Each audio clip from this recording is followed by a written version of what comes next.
Hello, Reloved Guitars here, Sam, bringing you another one of my girls in my harem of guitars I really like. Now this one's a weird one because in a way I hardly play it, but every time I do play it I realise it's not bad. So the history of this one, well, what is it first of all? It's a funny thing that there was a point where I made my first ever guitars, and I made them in the shape kind of like this, following this outline here. So they were single cut guitars, and they were sort of little travel things. You didn't need an upper horn. You don't need an upper horn. It's just an aesthetic thing. So they were really small. You could break them down easily and take them on holiday. And I took the first one I ever made from an oak block on holiday, honeymoon with me actually, and we had 18 days there, and I was able to sit in a hammock some of the time and enjoy playing my guitar through a Zoom pedal with headphones on, so it was kind of nice big sound in the middle of the Indian Ocean sort of thing. Anyway, it was a great little guitar to take, and it came into its own, and I came back fired up to make some more. And I made a few more of the single cut shapes, which actually came down, they sort of ended like a bit like that. Yeah, they weren't. Actually, it's not far off the actual outline. Anyway, so I made some more, and I got up to I think 9, and my good friend Mark had number 9, which was sort of last of the single cuts actually.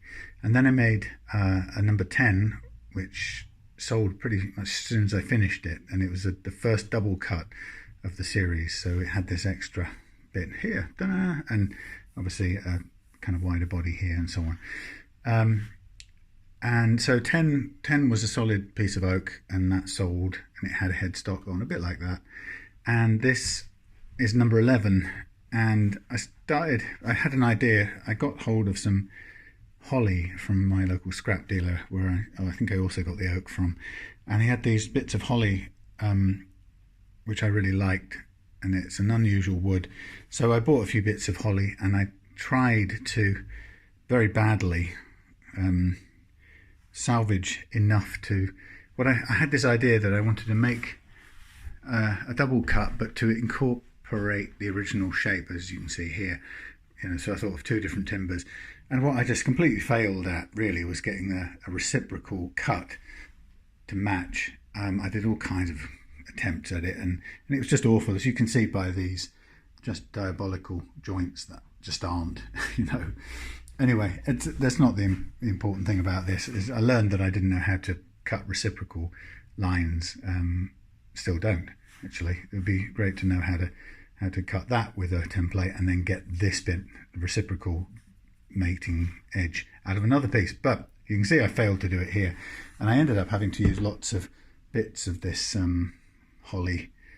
There's a couple of bits here, so I didn't, and I didn't have a planer router thing, and it was just all over the place. Anyway, this thing just didn't want to be born at all, and I kind of just wanted to give up on it, and eventually I thought, well, no, I'm just going to finish it up. And I got a bit of chunk out of the neck pocket with the router, so I had to kind of fill in a new piece and start again. All kinds of massive screw ups, and then we had a huge chunk out of the holly at the back here, which I filled, actually kind of nice and solid actually, even though it's filler or fake wood. Anyway, as you can see, it's a nice bit of old oak and a nice bit of old holly, and it was just badly put together. That's actually, I don't know even what that is. It's just a bit of black something. But anyhow, so this has got its own sort of ancient story. It's a two bolt neck thing. I quite like these black bolts sitting in washers. They're subtle, but they got quite a lot of pull to them, which is great. I do like the way this oak goes with a bit of grain filler sanded back. It really picks out the grain, and it looks fab. This one actually has a split. It's quite rare in any of the oak that I've used for it to split. This one did somewhere along the way. Maybe it was like that at the beginning. Anyway, so you can see it's got a sort of bit of the old curvy thing going on there. It's a very subtle one compared to more recent things. In fact, compared to this sort of test one, or this ebook build. You can see that's got a great big scoop out of it. It's hugely scooped, which I really like that sort of scoopiness. But anyway, and this is a different double cut shape altogether. It's symmetrical. These, in my first run, I kind of didn't really draw out the design symmetrically. So the top horn is sort of looks, well, it's closer in, you know, and the waist of the guitar, there's more below than there is above. And later on, I didn't like that asymmetricality about it. It offended me, my OCD senses. Anyhow, so this was a standard Chinese paddle neck, I think. These are actually genuine old Grovers. I think, I don't know how many times this changed machine heads, this thing, but I think this was, I got these on a guitar I bought from somebody in the local area, and they absolutely weigh a ton. These are original Grovers. And you can see I've not even screwed them in. I think that's how it shows I've changed them not so long back. But anyway, these finally found a home on here just recently, and I'm quite happy they did. This is a Chinese paddle neck. You can see I've gone back to this in the past and smoothed all of this off to make it fit nicely. This is I love this sort of arrangement, having that nice and smooth. You can get your hand in there really nicely. It just feels right. But it's one of the Chinese rosewoody things, and it is definitely more rosewood than it is the stuff you get these days from a lot of suppliers, which is this tech wood thing, which kind of has a purpley look and a corduroy kind of grain. But hey, you know, this one here was before the Sights thing. That was manufactured during the Sights thing, and we're still seeing those tech woods coming through. What's significant for me about this one is it's the original frets on here, and they're pretty. I think they're pretty grotty. I'm pretty certain I didn't refret it. But it's got this little logo on top there. It's an Oakcaster with Morris in these top hats. And you can see that on this one, the headstock string spread isn't too bad. It's, it's quite a wide, deliberately wide neck. The one on the neck on headstock on this one here, similar style, but it's a little bit more restrained. It doesn't flare out as wide. I actually quite like the wide flaring trowel spade thing, but it does impose a bit of an angle on the strings, but not much at all really. You can see it isn't bad. Anyway, so this thing has finally ended up with, this is a super distortion 70s from an old Satellite, I think. That's a neck pickup shoved in the bridge, and it seems to work fine.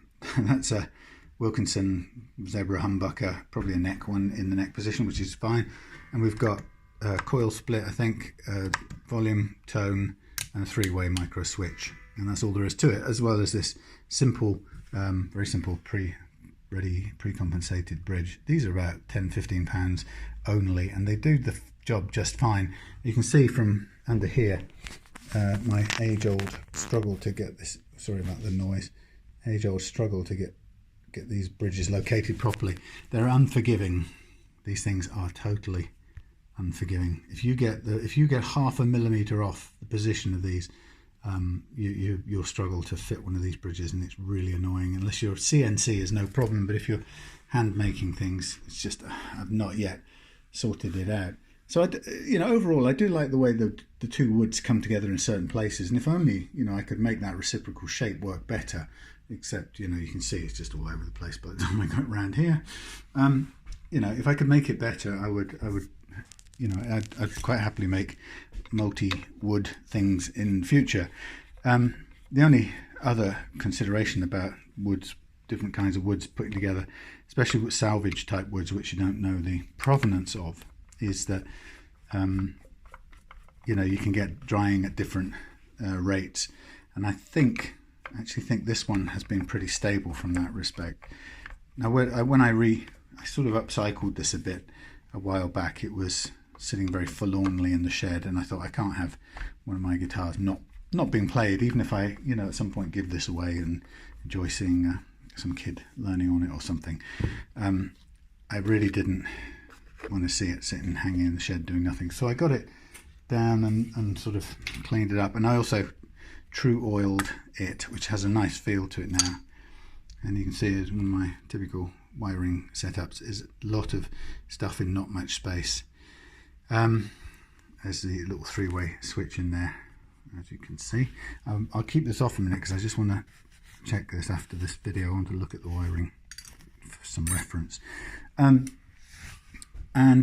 you know, there's this sort of bevel on the edge, and there's the Tru Oiled oak, which actually is a lovely feel. It's a sort of, it's definitely gun stock feel. It does feel like it's as solid as a gun stock. Yeah, and that lovely kind of, ew, what a mess. Anyway, but yeah, the kind of idea was cool. I quite liked it. Anyway, I'm going to plug it in and just show the tones of it. But it's kind of, it's very benign thing. You know, it's actually very.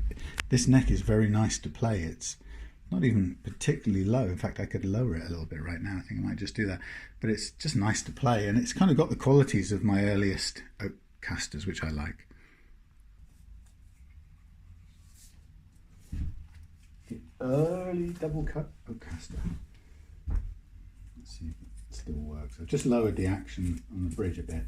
I think when I remade this, I added a slope to the neck pocket. For some reason, it was a dead good reason at the time.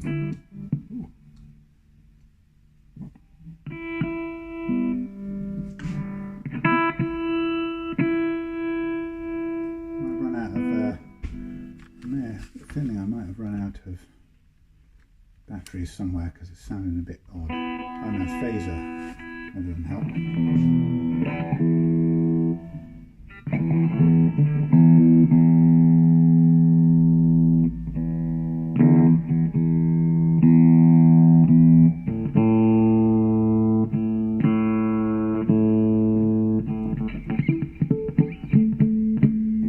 Lower it some more even. There's quite a bit of relief to it as well.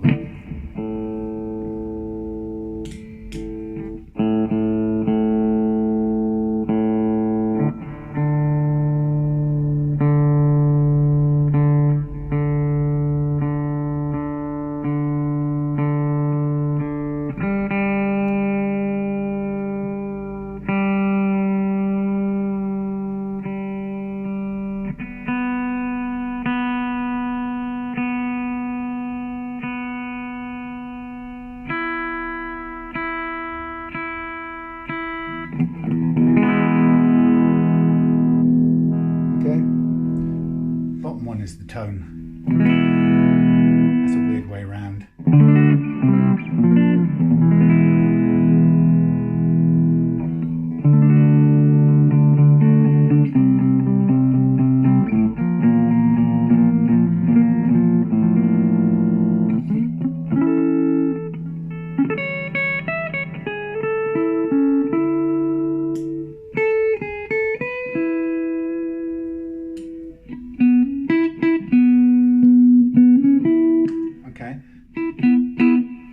Scooped,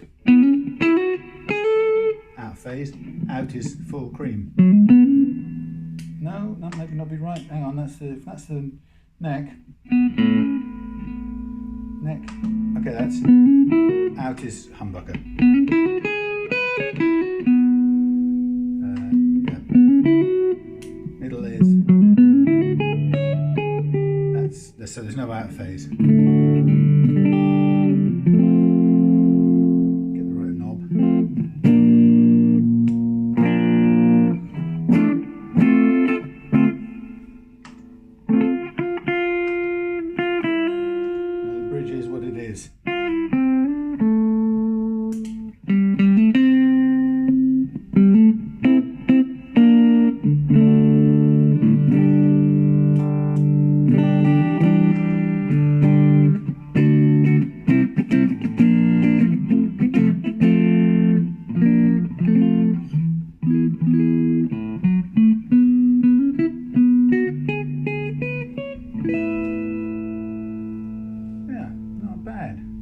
Thing for something that didn't work out looks wise.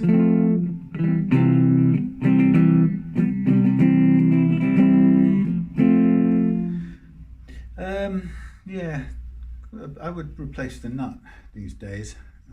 with a task one.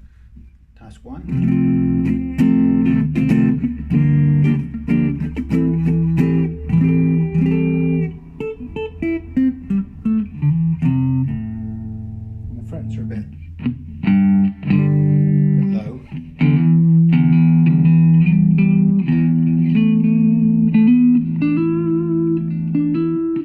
I'm just looking here. We've got a fair bit of relief.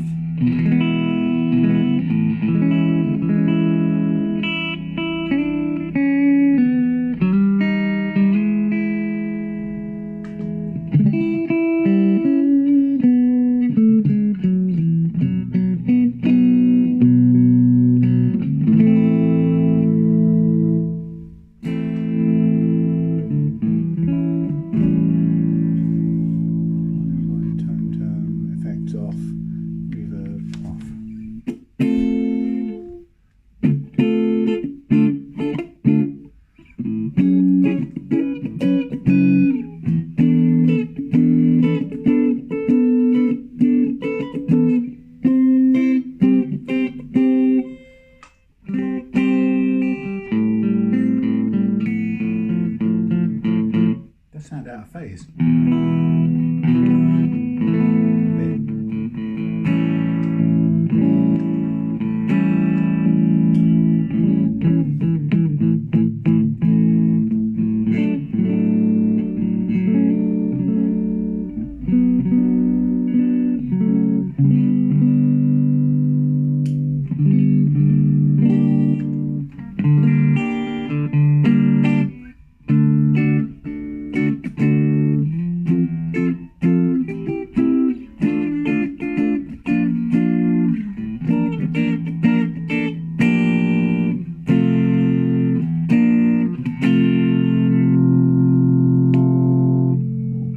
Quite a snarl when you turn it up.